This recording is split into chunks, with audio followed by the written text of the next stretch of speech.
Vous connaissez la devise des trois mousquetaires. Un pour tous. Et tous pour un. Mais savez-vous que D'Artagnan a réellement existé et que le roman a été écrit à 4 mains? Voici comment Alexandre Dumas a transformé une simple anecdote historique en mythe littéraire moderne.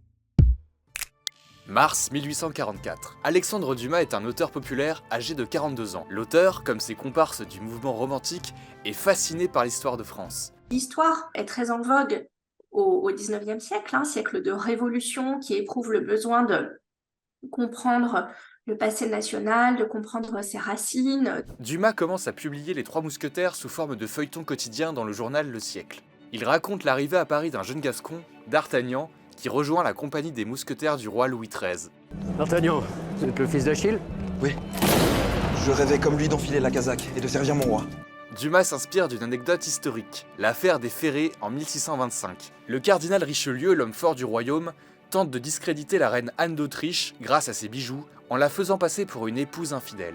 Alexandre Dumas brode autour de cette histoire, mais il n'est pas le seul auteur. Il collabore avec un autre écrivain moins connu que lui, Auguste Maquet. D'après les correspondances ou les témoignages, un plan est élaboré en commun, une trame, un travail de documentation historique important réalisé par Maquet, qui propose une première version à Dumas, qui l'amplifie, introduit des dialogues, développe des scènes, injecte aussi dans cette trame tout son génie de dramaturge. Les deux écrivains trouvent leur source dans des chroniques historiques du XVIIe siècle, dans les mémoires des aristocrates de la cour comme le comte de Brienne ou la duchesse de Chevreuse. Mais ils se basent aussi sur la vie de Charles de Batz de Castelmore, le vrai D'Artagnan, qui a bien servi avec les mousquetaires du roi, mais qui serait né un peu plus tard que le personnage du roman.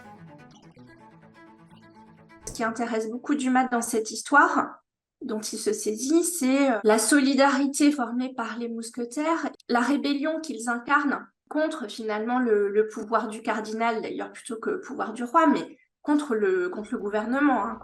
Des valeurs de rébellion empreintes d'un certain romantisme qui résonnent beaucoup avec la propre histoire d'Alexandre Dumas. Le jeune auteur est monté sur les barricades lors de l'insurrection des Trois Glorieuses, la révolution de juillet 1830 qui entraîne l'abdication du roi Charles X. Il a été au cœur aussi de la révolution romantique. Également autour de 1830, cette troupe de jeunes gens qui s'est fédérée autour de Hugo et de Dumas pour soutenir certains drames romantiques comme Henri III et sa cour en 1829, comme Hernani bien sûr en 1830, grâce à une forte solidarité et en bataillant à la fois contre les classiques et contre la censure gouvernementale. Alexandre Dumas et Auguste Maquet conçoivent Les Trois Mousquetaires comme une épopée pleine de rebondissements au croisement de tous les genres littéraires. Le roman d'apprentissage, le roman historique, le roman de cap et d'épée, le roman d'amour, le roman chevaleresque. Les mousquetaires incarnent un temps chevaleresque qui va prendre fin avec l'avènement de l'absolutisme et le règne de Louis XIV. Et cet esprit chevaleresque résume le meilleur de la France et de la noblesse française au temps où elle n'était pas encore asservie par un pouvoir absolu. Mais Dumas développe aussi avec ses personnages de grands archétypes romanesques, la figure du cardinal machiavélique, intrigant dans l'ombre, ou encore Milady, la femme fatale. Grand succès populaire, son œuvre est adaptée en pièce de théâtre, et Dumas écrit 2 suites pour ses héros. Mais Les Trois Mousquetaires donnent lieu aussi à des dizaines et des dizaines d'adaptations au cinéma, parfois très fantaisistes.